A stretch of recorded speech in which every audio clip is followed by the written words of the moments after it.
We are the Keyboard Samurai, a podcast focused on sharing insights to help those working in cybersecurity companies, be them technology or services.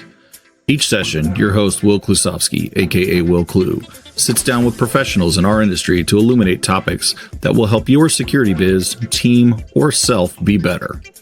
Let's hack into it now.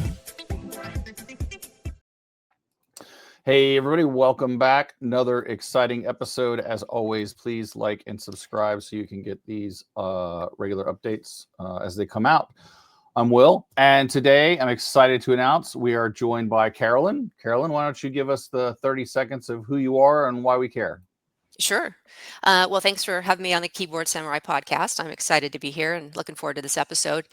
Quick background on me. I've got about 30 years experience in marketing in various roles, primarily in the tech B2B industry with emphasis on small to medium-sized businesses. That's all I've ever worked with. My last role, I was in a company that was having a lot of problems with sales management. So I took over the that function and became the chief revenue officer. So did that for about 3 years.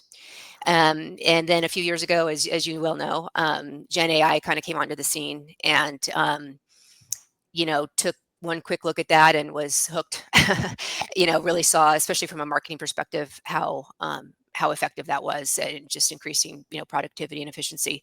So I did, back then you really needed to be able to prompt engineer, and you still do, but at that point it was pretty critical. So I got a couple of certifications in that, and learned how to do custom GPTs and some AI workflows. And at the same time was really quite surprised that a lot of my peers were not embracing AI. And I still see some resistance actually, but I just realized at that time that I had a kind of an opportunity to help marketing departments, integrate it in terms of strategy and training and policy and all that good stuff. So I launched my own business and currently work as a fractional CMO and with an emphasis on AI training, AI strategy, and AI policy. And that's it. That is Yeah. cool. We're gonna have a lot to talk about with similar roles. Yeah. I think this will be a lot of fun. My first question, I'm curious, when you say small to medium businesses, where do you classify those as, and how do you classify that? Sure. So that's basically the way I've classified it for myself is, between 25 and 50 million in revenue. I don't really go by employee size, but they usually have they usually have a director of marketing. At that point, they're usually a little bit too small to have a CMO. And so they usually have, between 3 and 5 people. That's always the size business I've worked with. So that's where I'm most comfortable. 3 to 5 people in marketing at Yeah. only 50 million. I would say that's risky. In terms of too small or too many people. Like that's a lot of yeah. overhead. 50 million is not really a big company, right? So Yeah, well, we had a director, we had like a manager level, and then we had a part-time webmaster, and then we would have like a coordinator position. So it it worked well for us. Sure. Yeah. Yeah, I mean, I've worked for very, very large, gigantic companies and very small companies and everywhere in between. I'm always curious because Sure. the mid-market, I think financially is like anything under $1 billion, basically, right? And Okay. then Yeah. like this, but like people will do it like by employee count, and some people do it by like money. So I'm always interested to see. But Yeah. also, I think it helps because I'm really curious as somebody who's worked in that, like around that size, people who are in the few $100 million and less sort of category, like that would say that, that's your smaller businesses. And yeah, they have less than 200 employees, right? Some of them have less than 50 in most cases, right? Right. So, and I'm looking at, as we talk about AI, I know one of the things that I love how much more I can get done from a content perspective, from a marketing perspective, from proofreading, like all the sort of stuff that you used to have a bunch of people to do. Like I needed all these different roles and being able to quantify that. But I'm curious at the end of the day, the message has always been the most important thing. And Sure. I've been like, I constantly beat the drum of in technical, cybersecurity, IT, AI, whatever. If you're working in technology, you can't kind of come at your ICP, your client profiles, any CIOs, CTOs, CISOs, like those technical executives with sort of generic information, right? Right. You have to kind of target it and be smarter, I guess, so to speak, right? I find a lot of value in having people who understand the marketing and sales process, but are also technical. And I feel like a lot of businesses have a gap in that, and they just continue to like throw out the same generic content and it doesn't resonate. So I'm curious, like where you sit on that, especially with like the smaller businesses size, right?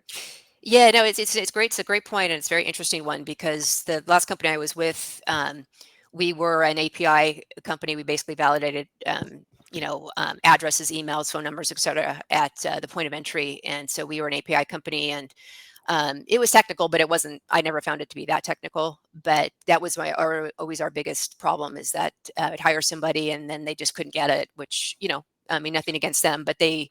So I kind of learned to not hire people from like B to C because it just didn't translate over. But yeah, I think with the messaging, you just really have to create those brand guidelines and like with the writing guidelines. And we've created like custom GPTs, and you feed all that information in. But then that's, I think, where the policy comes into place too, is just the usage policy. Because I'm sure you've seen too with the shadow IT. I don't know if it's called shadow AI now, It's but shadow AI, and there is so is it? much Yeah. of it. Yes, yes. So that's what I've experienced is so and so likes, Grok, and so likes Perplexity, and then so and so wants, Claude, and then the other person likes ChatGPT. So just kind of standardizing on those tools, and then having like your department or your expertise, IT, bless all of this and make sure it's going through the right channels as opposed to they're just using their personal account. Right. Well, let me so um here's something controversial, and then I'll ask you. I love, I'm a creative in a technical field, which is why I do the marketing and sales stuff, right? Or revenue and growth, depending on what you want to call it. But like, I love the fact that I can now use words to create images that I could otherwise never have done. It would have taken me, millions of hours of practice to be able to do all that stuff. I know artists hate it. Yeah. But at the same time, and I get that. And I think, I don't look at like this. I have a painting behind me I commissioned and paid somebody That's to do cool. this, Yeah. right? Yeah. Like that's what artists should be doing. I don't think Yeah. I need, I'm happy to not pay $500 to get a single image just for the cover of a carousel post or an infographic, right? So I Totally. guess where do you kind of sit on that, and what other, like, I love that efficiency, and I like, what other efficiencies do you see in the marketing side with AI, at least immediately? Sure. I mean, I'm with you actually. I have a degree. I have an MBA in marketing, but at the same time, I got a degree in just an associate degree in graphic design. And so I'm old enough to remember when Photoshop and Yeah, PageMaker and Quark and Corel Draw, those tools. I just canceled my Photoshop subscription now. Did I no you? longer, Yeah, yeah. I canceled mine a while ago because it got so expensive monthly. But it's so the more I got into the business side of things, the less I lost kind of those design school, the skills, and Photoshop just became so big that I was like, oh my gosh, this is taking me so long. So then when I dive back in, like using like Midjourney, and literally with a 2-line prompt, I can create, I could probably create that robot behind you, pretty easily. And it's just been amazing. And the more I use it, it's, I use that, and I use Ideogram because Midjourney really lacks in the text, output. But it's been, phenomenal. And I'm just, I know that Canva's just released a new AI, and I haven't really dabbled in Like an that yet, app kind but of a thing. I haven't tried it yeah, either. I'm like, it's like, yeah. I'm just, yeah, am I going to get time sucked into this one now? you know, but I think it's just amazing. I do see copyright infringement. I've been guilty of it myself because some of the tools really do let you copy characters and things that you can't do. But and so I think that's where just getting back to a business has to be careful. Like they can't just set their, again, going back to the policy, they're people, and just all of a sudden they're using, likenesses of people, or using some artist picture that, like ChatGPT usually blocks you from that, but like Midjourney doesn't at this point doesn't block right. block that typically.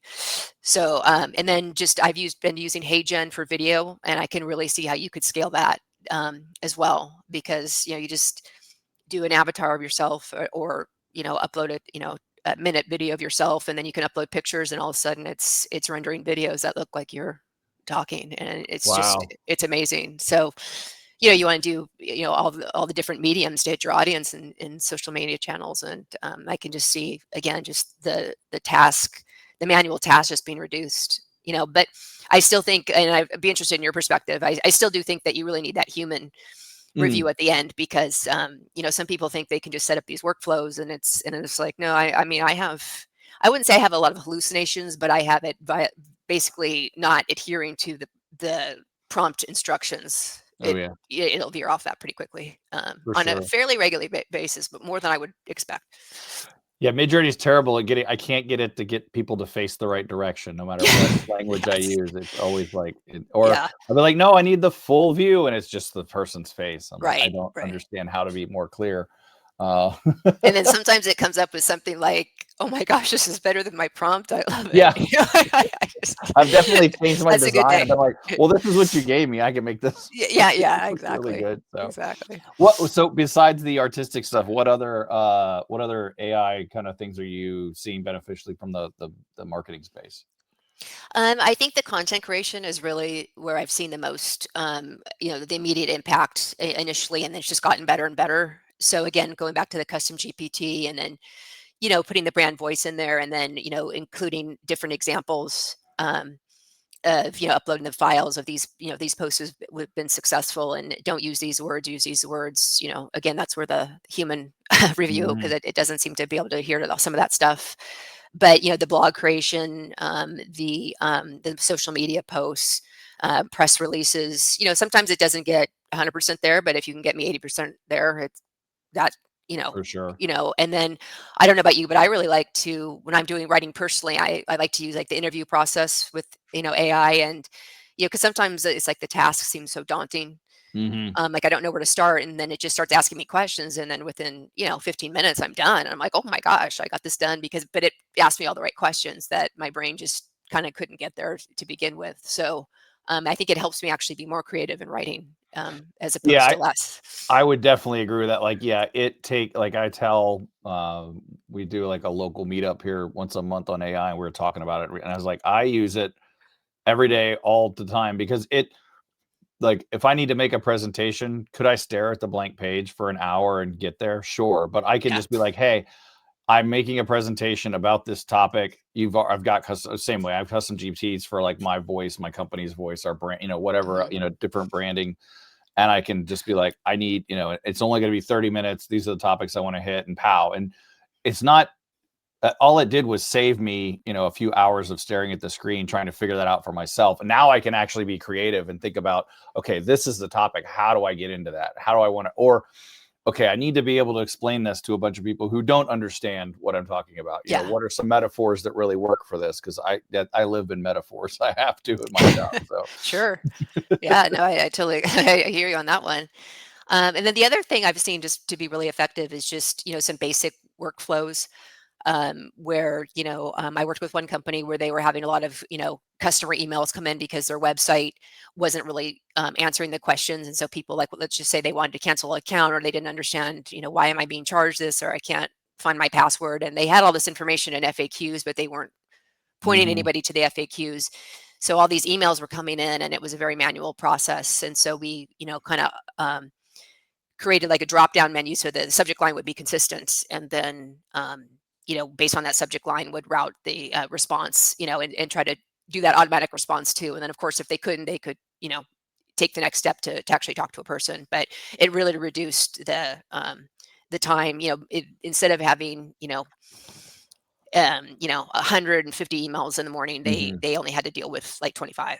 Yeah, Yeah. that's the goal, right? You Yeah. you you mentioned blogs earlier, and I wanted to hit on that because I had a client I worked for who basically, um, doing I was helping them with content creation, and the idea was, well, they didn't care about making blogs because they just, if anybody in our industry wants to know about something, they'll just go to GPT or Gemini or whatever and ask the question and get the information.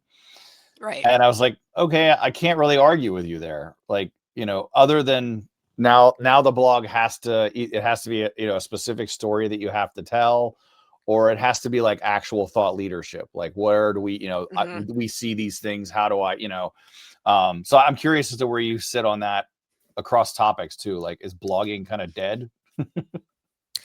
I mean, I would say, 9 years ago, or maybe I guess 10 now, I was, in my company, and they were doing blog like once a week, Mhm. and they just didn't have a consistent process. So when I came on board, we, changed that process. And so we increased traffic to the website, by like 1200% because of blogs. But the trap we kind of fell into was, to your point, is some of the engineers, they would write the more technical blogs, and they would, and marketing was at fault too, because we were blessing the topic, but it would be Yeah. like how to validate a Chinese address, which, we could do, but it was very technical. And all of a sudden we'd get all these searches on that, but they really weren't looking for address validation services. They were looking for something different. So it was kind of like, okay, we had to learn about that. But I do think for AEO and SEO and the generative engine online, I think that the blogs have to, and the thought leadership are going to be more key than ever, because but you have to mark them up right, Mhm. with the schema and all that stuff, and you have to use the right words. And I think that's its own thing. And I think there's a lot of interest in that. And a lot of people, especially on smaller teams like I'm working with, have no idea how to do it. Right. Well, and that's interesting too, because then it becomes more about, an SEO, AEO extension of your website, and less of the fact that, like, because to your point, I've worked for those companies too, where we would put out very highly technical content Mhm. on threats and validations and stuff we would find and how to deal with it. And because other people in that space, other hackers wanted to see that, and that was very useful to them, but those weren't necessarily people we were selling to, right? We still had to Right. produce, executive level, here's how to build a program, like, C-level content, um, to get them to come in and convert. But it's interesting using it as the sort of the AEO, SEO side of things as well. Yeah. I mean, I think that's definitely where, especially because you can, if you get the whole AI machine going, you can, get your content calendar, and you can really, pump out a decent volume of these things, and then just, batch review them, Mhm. and, save yourself time, and then get them all set up and good to go. And you can find keywords so much easier. Remember, you used to have to go to Google and log Mm. into, and figure out your keywords. And now it's much easier to Complexity do that. probably cranks it out in like one search, probably. Yeah, yeah, and then they can, and then a lot of people, are kind of resisting AI, but sometimes I don't think they even realize that they're using, a marketing tech stack that has AI built right, and they Right. are using it just in a different way, Right. Yeah, I so can admit, like, if I see, if I search for something, I don't even search anywhere. I use Perplexity for most things. Like, yeah, yeah, Google's exactly. like, Yeah. an afterthought now. But like, yeah, if I go look for something, I'll find a blog post about it, and we can all usually tell if AI wrote it, Mhm. right? Because Sure. it's like it's kind of okay, but it's not. It's clearly just a copy and paste, and like that's a big red flag that this is a company I don't want to work with. Yeah. And I Yeah. get that people don't want to do that, but at the end of the day, like you said, it gets you 80% of the way there, and you can be like, this is the right topic, but I don't. This isn't how I would say that. Let me go and redo that.